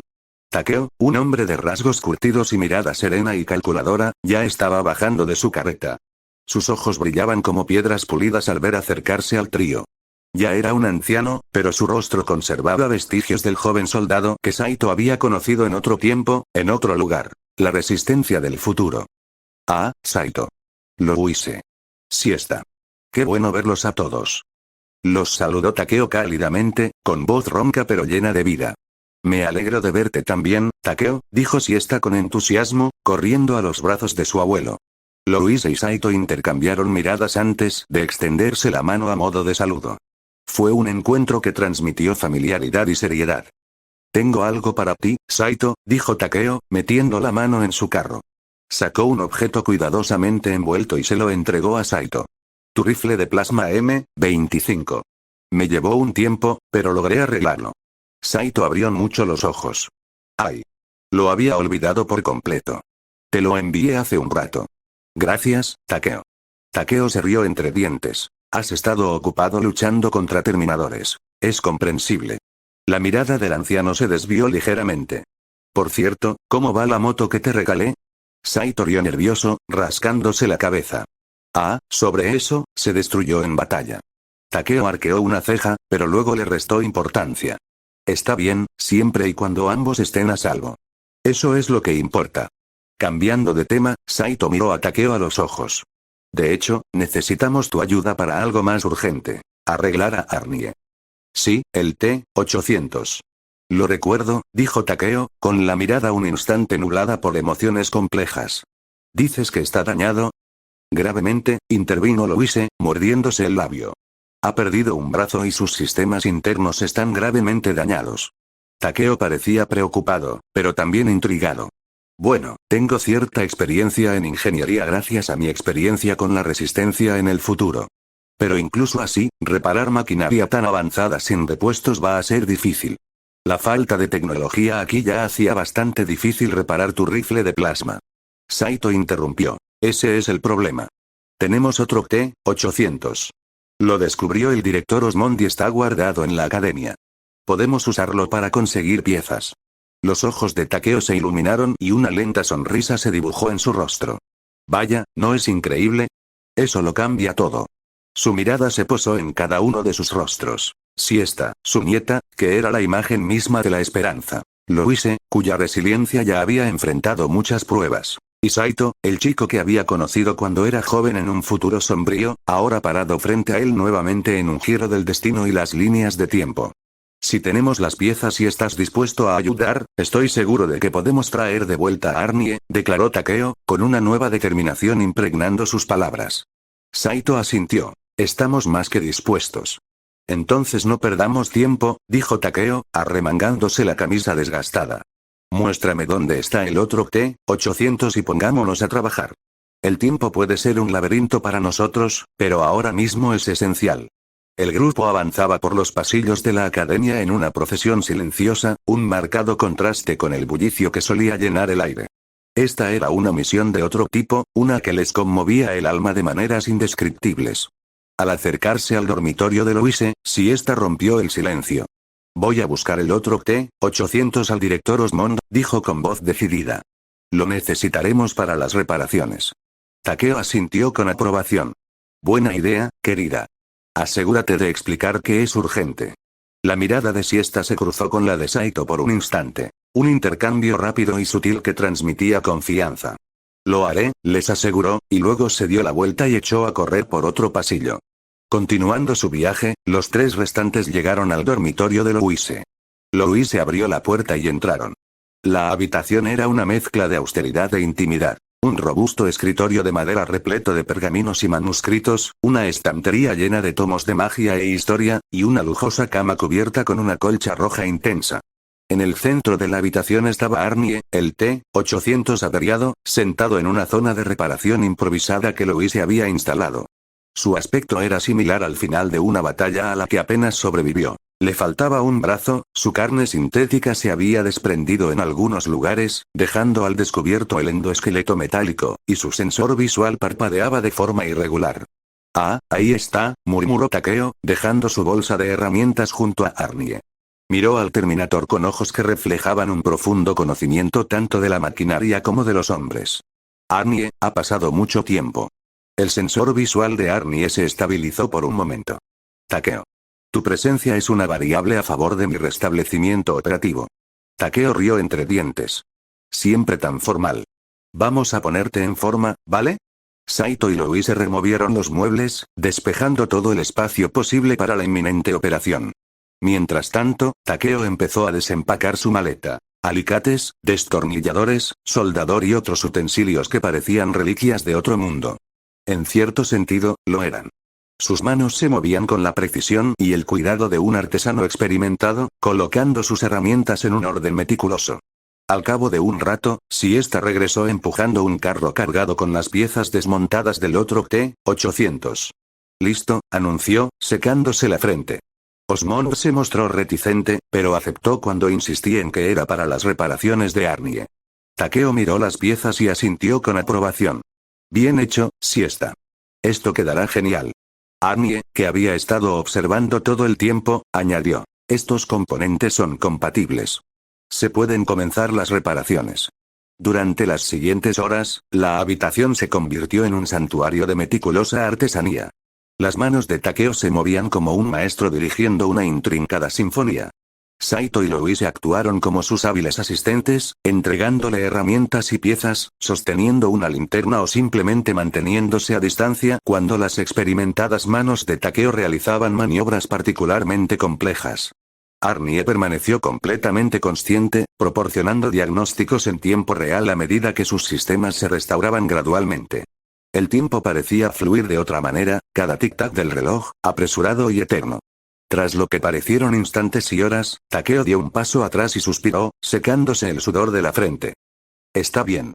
Todos los sistemas deberían estar operativos ahora, dijo Takeo, haciendo una pausa para recuperar el aliento. Arnie flexionó su brazo recién implantado. Las comprobaciones del sistema confirman que todas las funciones se han restaurado. Gracias, Takeo. Takeo rió entre dientes. De nada, amigo. Arnie se volvió hacia Saito y Louise. Su ayuda fue invaluable. Saito sonrió, con alivio inundando su rostro. Me alegra tenerte de vuelta, amigo. Louise, que había estado observando en silencio, finalmente habló. No podíamos permitirnos perderte. Sus palabras parecieron flotar en el aire, impregnando la sala con una intensidad emocional que trascendía el simple acto de reparar una máquina. Por un instante, todos permanecieron allí, asimilando en silencio la importancia de lo que acababa de ocurrir. No se trataba solo de devolver una máquina a su pleno funcionamiento. Se trataba de aferrarse a lo que los unía a la esperanza y a la humanidad. Con las herramientas de Takeo guardadas y Siesta acompañándolo fuera de la habitación, Louise volvió la mirada hacia Arnie. Completamente recuperado, permanecía allí, tan imponente como siempre, pero con una incongruencia evidente. Arnie, tu ropa está prácticamente hecha jirones, señaló Louise, mientras sus ojos recorrían la tela deshilachada y las manchas quemadas que estropeaban su atuendo, una vez austero. Siesta se detuvo en la puerta, echando un vistazo al conjunto arruinado de Arnie. La sastrería no lo arreglará. Buscaré algo más apropiado. Con un breve asentimiento, desapareció por el pasillo, dejando a Louise, Saito y Arnie en el dormitorio. Louise se acercó a Arnie, y su mirada se encontró con su singular sensor visual operativo. Arnie, ¿cómo sobreviviste a Albion? Te enfrentaste a un ejército de 70.000 soldados. Arnie se tomó un momento para procesar la situación y luego comenzó. Mantuve mi posición defensiva durante un largo periodo. Múltiples combatientes enemigos fueron neutralizados. Sin embargo, en un lapso de tiempo entre oleadas enemigas, fui emboscado por una unidad TX. Otra vez ese TX, murmuró Saito, con la preocupación reflejada en su rostro. Esa cosa es implacable. Correcto, continuó Arnie. Acabó con mi capacidad operativa. Un silencio flotaba en el aire, la gravedad de sus palabras se asentó como una densa niebla. Louise finalmente lo rompió, con la voz temblorosa. Entonces, ¿cómo estás aquí, frente a nosotros? ¿Cómo te reactivaste? No puedo dar una explicación lógica, comenzó Arnie. Mis sistemas se reactivaron en un entorno desconocido, lejos del campo de batalla. Era un bosque denso y rebosante de flora bioluminiscente. Mis sensores ópticos detectaron una figura humanoide. Una mujer con orejas puntiagudas. Los ojos de Louise se abrieron al reconocerlo. Un elfo. ¿Estás describiendo a un elfo, Arnie? Arnie asintió. Me guió a través del bosque laberíntico hasta una fuente de luz intensa. Al acercarme a la luz, experimenté una distorsión temporal y me encontré de nuevo en las inmediaciones de la academia. Saito parecía desconcertado. Eso suena casi mítico, como un cuento de hadas. ¿Estás diciendo que un elfo te guió a través de un bosque mágico? Estoy afirmando hechos observados, respondió Arnie. El fenómeno no se alinea con ningún marco científico o lógico conocido. La puerta se abrió de golpe y Siesta entró con una pila de ropa cuidadosamente doblada. Encontré esto en el trastero. Le quedará bien a Arnie. Si ésta puso la ropa sobre la cama. Arnie se acercó y la examinó. Era similar a la que había usado antes. Pantalones negros, una camisa azul grisácea y una chaqueta de cuero. Se vistió rápidamente, con precisión mecánica. Louise se acercó a su mesita de noche y abrió el cajón. Sacó unas gafas de sol oscuras y se las entregó a Arnie. Las guardé como recuerdo, pensando que no te volvería a ver, dijo con la voz cargada de emoción. Arnie tomó las gafas de sol y se las puso. Estas ayudarán a reducir el deslumbramiento y mejorarán la claridad visual. Louise se rió entre dientes. Y te hacen lucir increíblemente genial. La habitación, que había sido escenario de conversaciones serias e intensas reparaciones, ahora estaba impregnada de una sensación de satisfacción surrealista. Parecía que habían luchado contra lo imposible, tanto reparando metal como lidiando con misterios que desafiaban la comprensión. Saito miró a Arnie, luego a Louise y, finalmente, a la ropa recién llegada. ¿Sabes? Para un día que empezó con una pérdida aparentemente irreparable, las cosas han dado un giro radical. Sí, asintió Louise, mirando a Arnie y luego al espacio vacío donde habían estado sus partes dañadas. Un giro hacia lo increíble. Es como si el destino nos hubiera dado una segunda oportunidad, un estrecho saliente donde pararnos en un vasto abismo de incertidumbre. Arnie, ahora completamente vestido y con sus gafas de sol oscuras, agregó. Destino o no, mi principal directiva sigue siendo proteger. Mientras permanecían allí, cada uno absorto en su propio laberinto de pensamientos y sentimientos, la atmósfera de la habitación cambió sutilmente. Ya sea guiados por el destino, la ciencia o la pura fuerza de voluntad, cada uno había devuelto algo valioso hoy. Y al mirarse, esa comprensión, tácita pero profundamente sentida, se consolidó en sus mentes. Fue un día extraño y misterioso, lleno de imposibilidades y enigmas. Pero era su día. Un día que presagiaba las dificultades que les aguardaban, pero también el amor y la amistad que los ayudarían a superarlas. El sol iluminaba el extenso campus de la Academia de Magia Tristane con sus primeros rayos matutinos. Los estudiantes, antes confinados en sus dormitorios debido a la guerra, comenzaban a reunirse en el patio, disfrutando de la paz recién descubierta. Entre ellos estaban Saito, Louise y Arnie, con pasos sincronizados mientras caminaban por los senderos adoquinados adornados con flores primaverales. Saito miró a Louise. Sus ojos brillaban, pero aún se percibía un rastro de cansancio. «Te ves más aliviada hoy», observó. Louise asintió. «Bueno, la guerra ha terminado, y por fin nos lo dicen los propios Osmond y Colbert. Claro que me siento aliviada». Arnie, caminando junto a ellos, añadió. La paz restablece el equilibrio social, una condición favorable para el objetivo de la misión de protección. Louise rió entre dientes. Siempre directo al grano, Arnie. No has cambiado nada. A sus risas se unió el lejano tañido de una campana, anunciando el inminente inicio de la asamblea. Los estudiantes comenzaron a congregarse hacia el auditorio, con sus murmullos impregnados de un cauto optimismo. Las enormes puertas de madera del auditorio se abrieron con un crujido, revelando un salón tenuemente iluminado, repleto de filas de bancos de madera. Al fondo, había una plataforma elevada con un atril, donde pronto se situarían el director Osmond y el profesor Colbert. Saito, Louise y Arnie se sentaron hacia el centro del salón.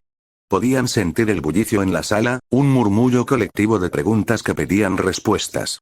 Osmond y Colbert finalmente aparecieron, subiendo al escenario, y la sala se sumió en un silencio expectante. Ambos eran figuras venerables. Osmond con su barba blanca y luminosa, y Colbert con su porte siempre erudito. Aunque agobiados por las responsabilidades de la guerra, irradiaban auras de sabiduría y calma. Estudiantes de la Academia Tristane, estimados profesores e invitados de honor, comenzó Osmond con voz solemne, me presento ante ustedes, junto con mi estimado colega, el profesor Colbert, con noticias que anhelábamos desde hace mucho tiempo. La guerra contra Albion ha terminado. La sala estalló en aplausos, una cacofonía de alivio que resonó por todo el pasillo. Se escucharon sonrisas, y algunos estudiantes incluso se abrazaron, derramando lágrimas de alegría. Colbert tomó la palabra a continuación. Mientras saboreamos este momento de respiro, no olvidemos los sacrificios realizados, las vidas perdidas y las lecciones que debemos llevar adelante. Es una paz ganada con esfuerzo, pero es frágil.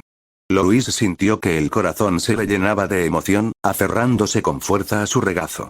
Saito percibió su turbación y le tomó la mano con suavidad, apretándola para tranquilizarla. Prometamos honrar a quienes lucharon con valentía, a quienes se sacrificaron, aprovechando al máximo esta paz, concluyó Osmond, acompañado por Colbert. Para reconstruir y reavivar el espíritu de unidad y amor. Para eso, amigos míos, está la única victoria verdadera. Al salir del escenario, Louis sintió un nudo en la garganta. Tienen razón, susurró. Es una paz frágil. No podemos darla por sentada. Arnie asintió. La vigilancia constante es un requisito lógico para una paz sostenida.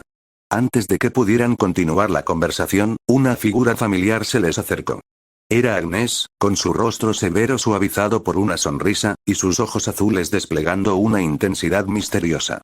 Lady Valiere, irad ahí, Arnie, saludó Agnes, asintiendo con la cabeza a cada uno. ¿Me conceden un momento? Louise se levantó la vista, intrigada y curiosa. Por supuesto, Agnes. ¿Qué te trae por aquí? Me han ordenado que transmita un mensaje de la reina Enriqueta, comenzó Agnes, rompiendo por fin la tensión persistente. Solicita su presencia en el castillo real lo antes posible. Louise abrió mucho los ojos y se giró hacia Saito y Arnie. ¿La reina? Me pregunto de qué se tratará. Saito se encogió de hombros. No estoy seguro, pero si Henrietta nos llama personalmente, debe ser importante. Arnie añadió. Una citación directa de un soberano generalmente indica un asunto de máxima urgencia o sensibilidad. Louise asintió. Supongo que solo hay una manera de averiguarlo. Deberíamos irnos. Agnes asintió. Tengo un carruaje esperando fuera de las puertas de la academia. Está preparado para llevarte al castillo de inmediato. Excelente, comentó Saito, no hagamos esperar a la reina. Mientras se levantaban para irse, Arnie dijo. Recuperaré el rifle de plasma en fase M25. Saito intervino. Buena idea. Cogeré mi escopeta. No hará daño estar preparado. Louise parecía desconcertada al cuestionar su decisión. ¿Armas? ¿De verdad creen que es necesario? Vamos al castillo real, no a un campo de batalla. Arnie simplemente afirmó. La vigilancia dicta que estamos preparados para cualquier eventualidad. Louise suspiró, dejando caer un poco los hombros. Bueno. Supongo que no te hará daño. Te espero junto al carruaje con Agnes. El trío se separó brevemente, pero solo a rincones diferentes del dormitorio de Louise. Allí, debajo de su cama, yacía un cofre cerrado con llave que contenía el rifle de plasma M25 de Arnie y la escopeta de palanca improvisada de Saito. Arnie se agachó y sus dedos robóticos giraron la cerradura con destreza. El cofre se abrió, revelando las armas. Arnie recogió la pesada M25, recién reparada y restaurada por Takeo. Su cañón, antes dañado, estaba como nuevo, y sus intrincados componentes electrónicos habían sido meticulosamente recalibrados. Saito agarró su escopeta de palanca, un arma que se había convertido en símbolo de su propia evolución en este mundo mágico. Se colgó una bandolera de cartuchos al hombro y cerró la caja de golpe. Se reunieron con Louise y Agnes, que esperaban en el carruaje. Agnes examinó sus armas, pero no dijo nada. Su espada reposaba a su lado mientras subía al asiento del conductor. Saito, Louise y Arnie subieron en la parte trasera. Las ruedas del carruaje empezaron a rodar, marcando el ritmo de otro viaje incierto. Al salir de la academia, el trío permaneció en silencio, absorto en sus pensamientos. Louise rompió el silencio. Es extraño que me hayan convocado así. Me pregunto qué querrá discutir Henrietta. Saito se encogió de hombros. Lo sabremos pronto. Especular no nos dará ninguna respuesta. Arnie, ahora completamente alerta, añadió. La especulación es ineficiente. Obtendremos la información necesaria al llegar. Louise se rió entre dientes. Bueno, entre el pragmatismo de Arnie y el enfoque casual de Saito, supongo que estamos tan preparados como alguna vez lo estaremos. El carruaje avanzaba con suavidad por los caminos empedrados que conducían al castillo real. A medida que dejaban atrás la academia, lo desconocido se cernía aún más ante ellos. En una cámara tenuemente iluminada en algún lugar de la capital de Albion, devastada por la guerra, dos figuras permanecían inmóviles, como congeladas en el tiempo. Su apariencia era anodina, elegida específicamente para no llamar la atención. Pero no eran humanos comunes. Eran máquinas avanzadas, Terminators, enviadas desde un futuro distópico. Uno era un T-1000 y el otro, un TX. El TX rompió el silencio, modulando su voz para que fuera idéntica a la de una mujer humana. Nuestro objetivo principal en Albion ha sido comprometido. La guerra entre Tristain y Albion ha llegado a su fin. El T-1000, imitando la textura de su entorno, respondió con voz masculina. Infiltrarse en la infraestructura militar de Albion no ha dado resultados significativos. La guerra ha terminado sin la pérdida de vidas humanas a gran escala que habíamos calculado que podría ocurrir. Ambas máquinas se detuvieron al recibir paquetes de datos de su verdadero comandante, Skynet, la red informática autoconsciente que buscaba la extinción humana. Las transmisiones fueron casi instantáneas, traspasando las barreras del espacio y el tiempo. Se requiere una reevaluación objetiva. Albion ya no es un escenario viable para las directivas de misión. El TX procesó los datos, y su avanzada CPU realizó billones de cálculos en segundos. Los datos de Skynet son concluyentes. Nuestra posición actual en Albion ya no cumple nuestro objetivo final. El T-1000 activó sus sensores de audio al máximo. Skynet recomienda un cambio de enfoque. Un individuo, Sheffield, podría ser de especial interés. Intrigado, el TX preguntó. Elabora. La forma mimética de polialeación del T-1000 casi parecía ondular. Sheffield fue un factor importante en las operaciones de la guerra, a menudo visto dando órdenes y manipulando eventos clave. Parece servir a un amo, alguien o algo con un poder considerable. Skynet intervino una vez más, esta vez directamente en sus unidades centrales de procesamiento. Las acciones de Sheffield indican un patrón similar a nuestros propios objetivos de infiltración. Observar y, si es posible, infiltrarse en el poder superior al que sirve. Esto podría coincidir con los objetivos globales de Skynet. El TX consideró la nueva directiva de Skynet. ¿Sugieres que cambiemos nuestro objetivo de la manipulación de la guerra a influir directamente o cooptar a este poder superior al que sirve Sheffield? El T-1000 asintió. Correcto. Es probable que esta entidad u organización tenga una influencia significativa, posiblemente a escala global. El TX finalizó los nuevos parámetros de la misión, distribuyéndolos encriptados dentro de su propio sistema y luego replicando los datos al T-1000. Muy bien, la directiva de la misión ha sido actualizada. Destinaremos todos los recursos a la observación y posible infiltración de Sheffield y del poder que la controla. Skynet ha calculado que este enfoque es actualmente nuestra mejor opción para cumplir el objetivo. El disfraz humano del T-1000 pareció sonreír, no por emoción, sino como una simple imitación. Entonces, procedamos. Cuanto más comprendamos sobre este poder superior, mejor podremos adaptarlo a los propósitos de Skynet. Y así, dentro de las frías paredes de la cámara abandonada, dos de las piezas de tecnología más avanzadas jamás concebidas por una futura civilización humana hicieron sus planes. La penumbra nocturna se cernía pesadamente sobre el puerto, su velo penetrado solo por la escasa distribución de faroles que iluminaban la zona de atraque.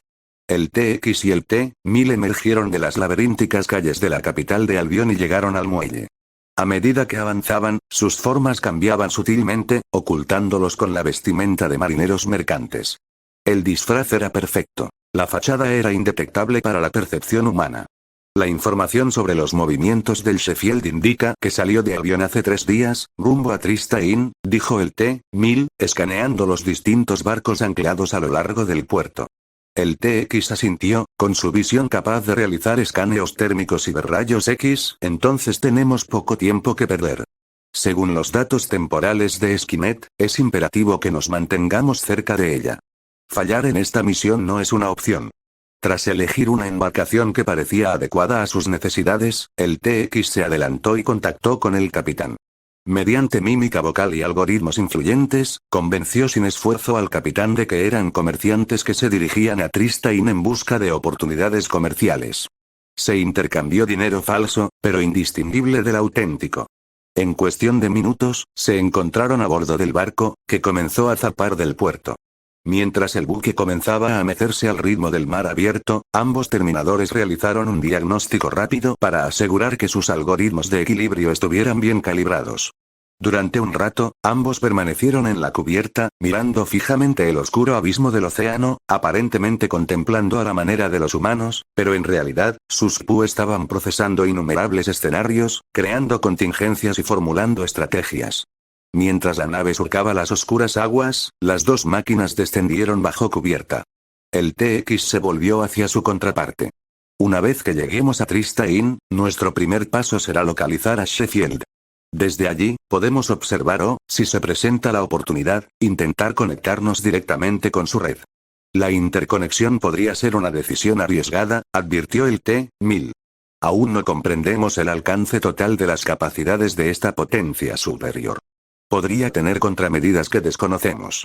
El TX procesó los datos. Un punto válido. Una interfaz directa sería el último recurso entonces. Nuestra estrategia principal será observar y aprender lo máximo posible. El tiempo transcurría fluidamente para los dos Terminators, cuyo concepto era puramente computacional. Los días y las noches carecían de significado para ellos, y el monótono viaje que agobiaría a cualquier humano era intrascendente. Pero cada instante era un valioso tiempo computacional que les permitía perfeccionar sus estrategias. Finalmente, el contorno de la costa de Tristein emergió de la niebla marina. El barco se acercó lentamente al puerto, mientras los marineros comenzaban a gritar órdenes y a izar velas. Los exterminadores ya estaban preparados para la siguiente fase de su misión. Al atracar la nave, el TX y el T-1000 fueron de los primeros en desembarcar. Su misión era clara y sus objetivos definidos. Encontrarían a Sheffield y, a través de ella, intentarían acercarse un paso más al cumplimiento del siniestro objetivo de Skynet: la extinción humana. Las dos máquinas avanzadas se integraron sin esfuerzo entre la multitud, con sus fachadas perfectas, mientras desaparecían en el extenso paisaje de Tristein. Lo que les aguardaba era desconocido, pero lo que estaba en juego era más importante que nunca. Sus núcleos computacionales estaban alineados con un único y aterrador propósito: adaptarse, infiltrarse y eliminar. Un manto de nubes se cernía amenazante sobre el cielo mientras el carruaje avanzaba por el sendero de tierra. El suave balanceo era casi hipnótico, acompañado por el ruido de los cascos sobre el camino adoquinado. Agnes, su fiel escolta, manejaba las riendas con soltura, conduciendo el carruaje por la campiña mientras serpenteaba hacia el castillo real. Dentro del carruaje, la atmósfera se impregnaba de una sensación de cansancio y anticipación. Louise, Arnie y Saito permanecían sentados en silencio, absortos en sus pensamientos. «Está bien», anunció Agnes de repente, tirando de las riendas para frenar al caballo. «Tomamos un descanso». El carruaje se detuvo en un sendero rodeado de bosque a ambos lados. Con un crujido de madera y cuero, la puerta del carruaje se abrió de golpe y el trío salió al aire fresco. Louise arqueó la espalda y se estiró, agradecida por un momento de respiro. Saito flexionó los brazos y observó el denso bosque que los rodeaba. En cuanto a Arnie, se situó a pocos metros del carruaje, con la postura rígida y la mirada penetrante, más como un centinela que como un viajero cansado. «Nunca está de más tomar algunas precauciones», comentó Arnie, mientras observaba el área y ajustaba el recién reparado rifle de plasma M25 que colgaba de su hombro. Louise, percibiendo su inquietud, miró a Saito. «¿Crees que es realmente necesario estar tan armado?» Arnie respondió sin dudarlo. «La vigilancia nunca es un vicio». Justo cuando Saito estaba a punto de acceder, un escalofrío le recorrió la espalda. El aire se volvió de repente denso, cargado de una energía sobrenatural. Se giró bruscamente, justo a tiempo de ver una figura sombría emerger de las profundidades del bosque. Sus ojos brillaban con una luz sobrenatural, y su presencia parecía distorsionar el aire a su alrededor. «Así que por fin nos encontramos», dijo la figura con desdén, entrando en el claro. «Soy Sheffield, sirviente de poderes inimaginables». Louise, entrecerrando los ojos, gritó. «¿Qué quieren de nosotros? ¿A quién sirven?» «Ah, directo al grano». «Me gusta», dijo Sheffield riendo entre dientes. «Digamos que te busco, Louise François Leblanc de la Valliere». «¿Pero para qué? Tendrás que esperar y descubrirlo». Mientras hablaba, Sheffield extendió los brazos. El suelo tembló y, con un chillido etéreo, varias gárgolas grotescas surgieron de entre las sombras. Ante la silenciosa orden de Sheffield, se abalanzaron sobre el trío. «Vacío, escúchame», cantó Louise, con su varita brillando con un azul radiante. Estaba a punto de lanzar su hechizo cuando una de las gárgolas la atacó. Saito la apartó rápidamente, esquivando por los pelos las garras de la criatura. La situación se volvió caótica. Arnie levantó su rifle de plasma y abatió a dos gárgolas, desintegrándolas en montones de ceniza. Saito, blandiendo su escopeta de palanca improvisada, logró herir a otra. Pero los monstruos eran resistentes y se regeneraban casi tan rápido como los abatían. Justo cuando Sheffield estaba a punto de ordenar otra oleada de ataques, una voz resonó en su cabeza. «Retírense, ya». El juego no está listo. Las piezas aún no están en su lugar. Sheffield frunció el ceño, con la mirada fija un instante. Muy bien, murmuró, tanto para sí misma como para la voz en su cabeza. Agitó la mano, y las gárgolas se desintegraron en sombras, desapareciendo tan rápido como habían aparecido. ¿Qué pasa? ¿Tienes miedo de terminar lo que empezaste? Gritó Louise, con los ojos encendidos de ira. Créeme, esto está lejos de terminar, siseó Sheffield, retrocediendo hacia el bosque. Solo soy el presagio, Louise. Cuando nos volvamos a encontrar, desearás no haber nacido. Con esa última y siniestra declaración, desapareció en el espeso velo del bosque, tragada por completo por la oscuridad interior. ¿Están todos bien?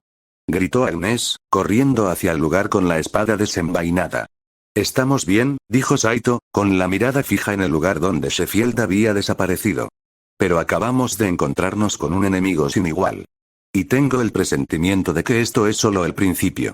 Arnie, volviendo a enfundar su rifle de plasma, añadió. Si ella es un ejemplo de lo que nos enfrentamos, deberíamos prepararnos para algo mucho peor. Louise miró a sus compañeros, su protector, su guardián y su caballero de confianza, y comprendió que sus pruebas estaban lejos de terminar.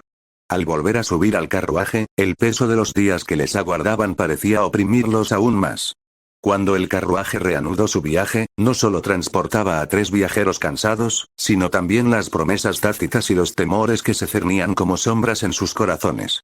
El carruaje pasó junto a las majestuosas puertas del castillo real, y la imponente estructura se alzaba cada vez más imponente a medida que se acercaban.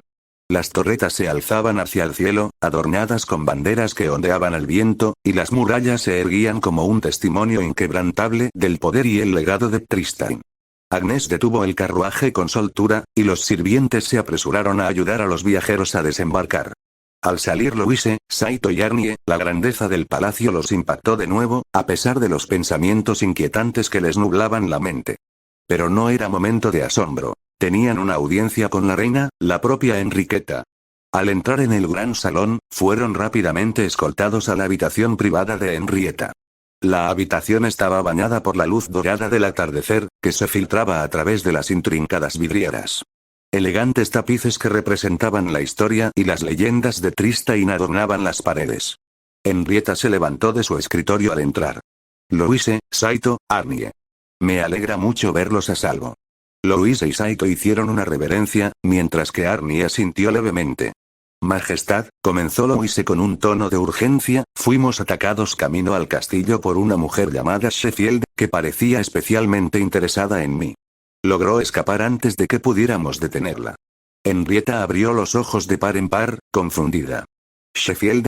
No me suena ese nombre, pero esto es preocupante. ¿Por qué te atacaría? Esto definitivamente merece más investigación. Nos encargamos de las criaturas que había invocado, pero escapó. No es una adversaria cualquiera, añadió Arnie, manteniendo su tono de voz habitual. Henrietta suspiró. Nos hemos enfrentado a enemigos formidables antes, y siempre hemos estado a la altura del desafío. Ahora, ¿por qué te he convocado hoy? Saito intervino. Sí, Su Majestad, nos estábamos preguntando. Henrietta sonrió y sacó 2 documentos enrollados de su escritorio. Quisiera concederles el título de caballeros a Saito y a Arnie. Louise sintió una mezcla de orgullo y asombro al mirar a Saito y luego a Arnie. ¿Caballero? ¿En serio? Sí, confirmó Henrietta. Arnie, he recibido informes sobre tus valientes esfuerzos en Albion. Es un milagro que hayas sobrevivido. ¿Podrías informarnos? Arnie se enderezó. Majestad, durante el conflicto, fui eliminado por una miniatura conocida como TX. Sin embargo, me reactivaron en un bosque desconocido, donde un elfo me guió hacia una luz que me devolvió a la academia. Louise, ya familiarizada con esta parte de la historia, asintió con aprobación. Saito, mientras tanto, parecía un poco desconcertado. Entonces, ¿qué implica ser caballero? Henrietta rió entre dientes. Significa que a ambos se les concederán ciertos privilegios y responsabilidades, incluyendo la protección del reino. Serán considerados nobles. Louise sonrió. ¿Nobles, eh? ¿Debería empezar a llamarlos señor Saito? Saito le devolvió la sonrisa. Solo si no te importa que te llame Lady Louise. Arnie, rara vez expresivo, esbozó una leve sonrisa. Los títulos no son la prioridad. La misión sigue siendo la misma. Proteger y servir. Con solemnidad, Henrietta entregó los documentos, cada uno sellado con la insignia real. Prepárense para que los llamen señor, pues Tristain pronto los considerará héroes, además de nobles. Mientras Louise, Saito y Arnie se preparaban para salir de la habitación privada de Henrietta, Louise notó la mirada contemplativa de la reina fija en la ventana. Los rayos dorados del sol habían comenzado a descender, proyectando un brillo más suave que parecía complementar el semblante introspectivo de Henrietta. «¿Su majestad?», preguntó Louise en voz baja, parece preocupada. «¿Le preocupa algo?». Henrietta hizo una pausa, considerando si compartir sus pensamientos. Finalmente, suspiró y se acercó a una gran mesa contra la pared del fondo de la habitación. Contenía varios mapas meticulosamente detallados, entre los cuales seleccionó uno con cuidado. «Es algo que mencionó Arnie», comenzó, desplegando el mapa y señalando un lugar en las afueras de Albion, sobre encontrarse con un elfo en un bosque desconocido. Arnie se acercó para examinar el mapa. Su voz era monótona y carente de emoción. «¿Un elfo? ¿Es relevante para los objetivos del Estado?». Henrietta lo miró con intensidad, pero con amabilidad. «Quizás no inmediatamente. Pero me intriga. Los elfos son seres esquivos, ligados a la sabiduría ancestral y a la magia sin explotar. Su aparición podría significar algo más grande. Me gustaría saber que Saito, que había estado escuchando la conversación en silencio, finalmente intervino. Es intrigante, sí. Si estos seres aparecen, podría ser digno de mención. O peligroso». Louise miró el mapa, recorriendo con la mirada las finas líneas que detallaban las cordilleras, los ríos y los pueblos de Albion. El dedo de Henrietta se posó en un punto marcado como Westwood. «Nos han llegado rumores», dijo Henrietta en voz baja, «de aldeanos de Westwood que hablan de figuras misteriosas en sus bosques, figuras que describen con orejas puntiagudas y una belleza etérea». Arnie procesó la información con eficiencia mecánica. Coherente con la entidad encontrada. El objetivo sigue siendo desconocido. Saito se cruzó de brazos, intrigado. Diría que vale la pena investigar. Al menos para descartar posibles amenazas o para entender si tienen algún mensaje. Louise asintió. Tienes razón, Saito. Además, si Arnie se encontró con un elfo durante su reactivación, no puede ser una simple coincidencia. Henrietta parecía complácida. Muy bien, entonces. Aunque los asuntos de estado inmediatos no me permiten destinar recursos a esto, quizás podrías tenerlo en cuenta para el futuro. Saito sonrió. ¿Otra aventura en el horizonte, eh? Supongo que eso es ser un caballero. Louise rió entre dientes, mirando a sus compañeros, sus amigos que se habían convertido en nobles héroes por derecho propio. Supongo que sí. Bueno, nos prepararemos para lo que venga. Arnie asintió levemente, con la voz aún monótona. Recibido. Ajustando parámetros de la misión. Mientras se dirigían a abandonar la habitación de Henrietta, la reina habló una última vez. Gracias a todos por su valentía y por estar dispuestos a enfrentar lo desconocido. Tristain es mejor por tenerlos. Con esto, los héroes recién nombrados caballeros salieron de la sala, con el corazón apesadumbrado por el honor concedido y la mente acelerada por la anticipación de futuras misiones. Se adentraron en los pasillos en penumbra, donde la luz del sol moribundo se filtraba a través de las vidrieras, proyectando un caleidoscopio de colores sobre la antigua piedra. Westwood. Elfos. Bosques misteriosos. Su mundo se expandía de maneras inexplicables, pero juntos afrontarían cualquier enigma que les aguardara. Con cada nueva información, su propósito se consolidaba, tomando forma como una espada en una forja. Por ahora, tenían deberes más inmediatos que atender, pero el rumor de otra aventura era como una corriente subterránea, imposible de ignorar. Y así, a medida que el crepúsculo se profundizaba, cada uno supo que algún día se aventuraría a desentrañar los misterios que se susurraban en los bosques de Westwood. Pero esa sería una historia para otro día. John Connor caminaba por el pasillo tenuemente iluminado de la base de la resistencia, con el sonido de sus botas contra el suelo de hormigón. Estaba flanqueado por Dimitri, Rosa y Mira, cada uno un luchador formidable por derecho propio, con la misma expresión seria en el rostro. El peso de su reciente misión los agobiaba a todos, y la ausencia de su camarada caído, Jonah, solo profundizaba su sentimiento colectivo de pérdida y urgencia. Al llegar a las puertas de acero reforzado de la sala de reuniones, John se detuvo.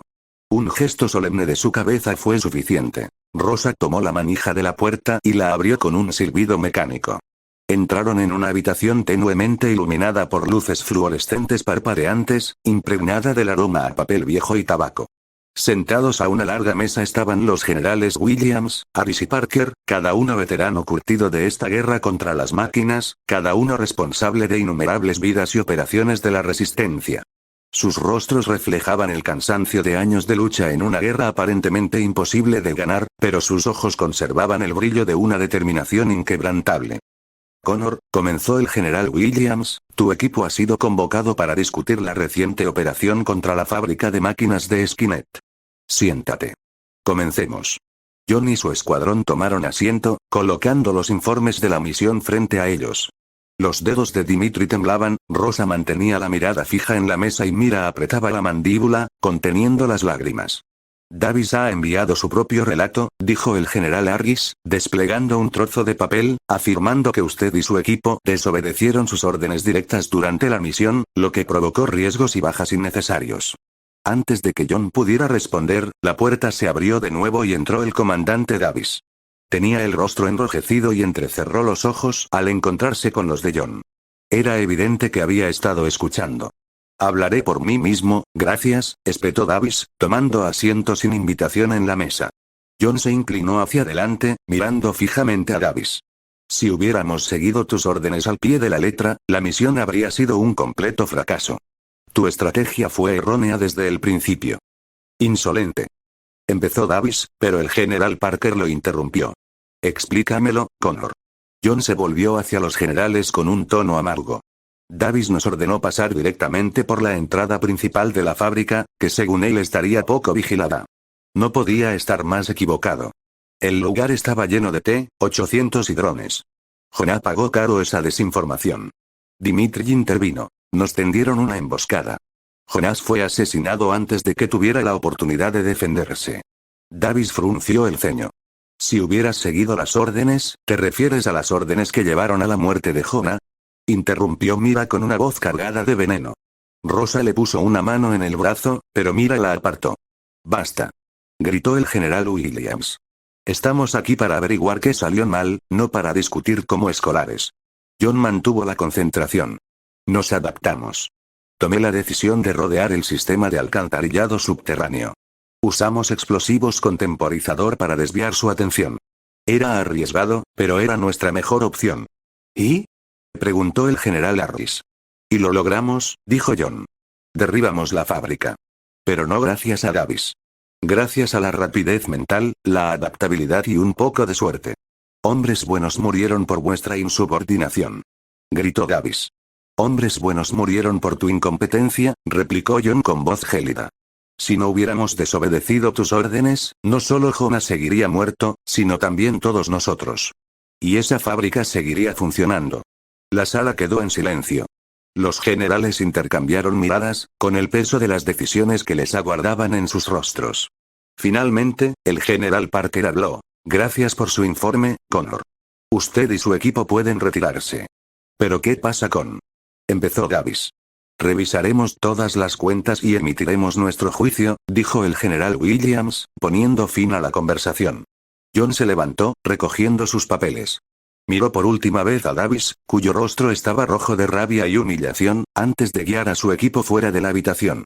Mientras caminaban de regreso por el pasillo, la tensión entre ellos comenzó a disiparse, reemplazada por la sombría satisfacción de haber dicho la verdad, incluso si había tenido un alto costo.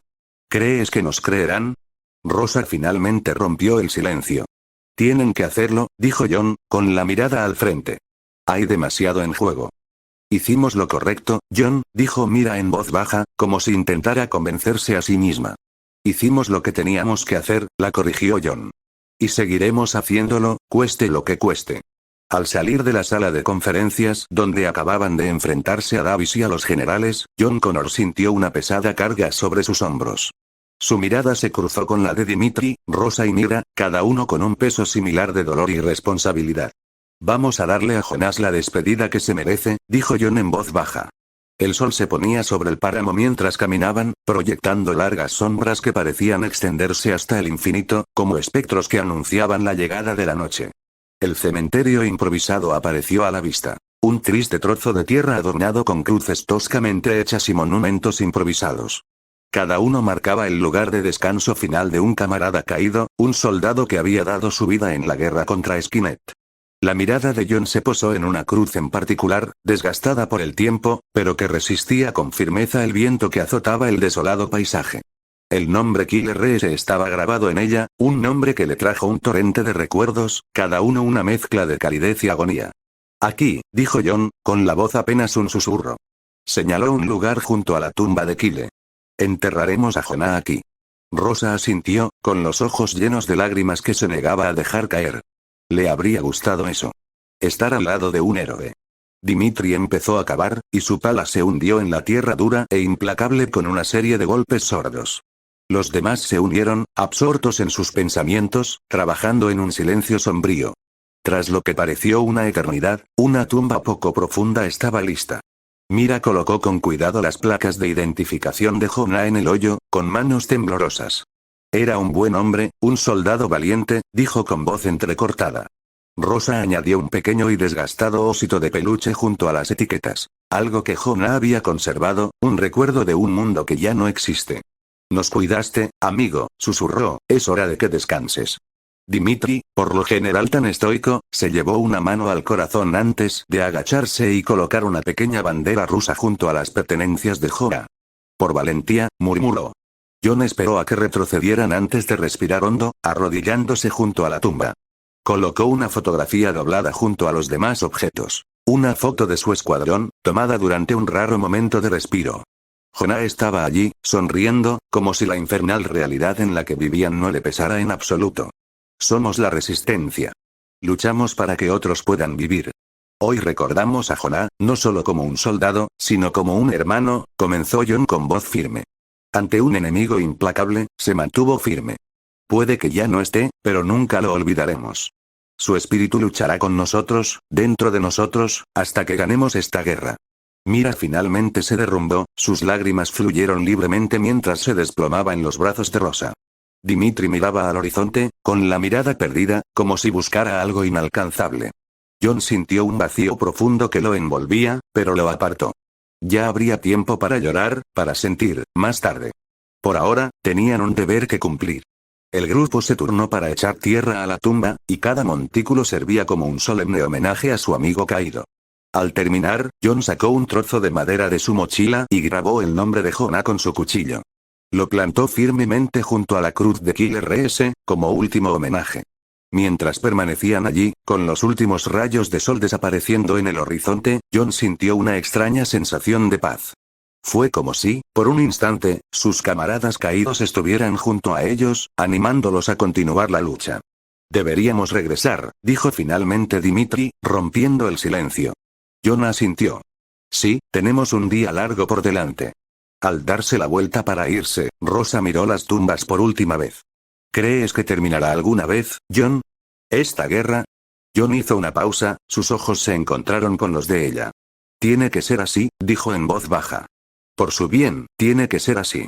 Regresaron a la base con dificultad, con el cuerpo agobiado por la fatiga y el ánimo agobiado por la pérdida, pero con una renovada determinación. La guerra contra las máquinas estaba lejos de terminar, pero al salir del cementerio, cada uno llevaba consigo la fuerza y el coraje de quienes habían dado la vida por la causa. Y así, regresaron al caos de la guerra, con sus almas fortalecidas por la solemne promesa de que los sacrificios de sus hermanos y hermanas caídos no serían en vano. Porque frente a una oscuridad abrumadora, fue un destello de esperanza, la creencia inquebrantable en un mañana mejor, lo que los impulsó hacia el futuro incierto. Y mientras tuvieran aliento, la lucha continuaría.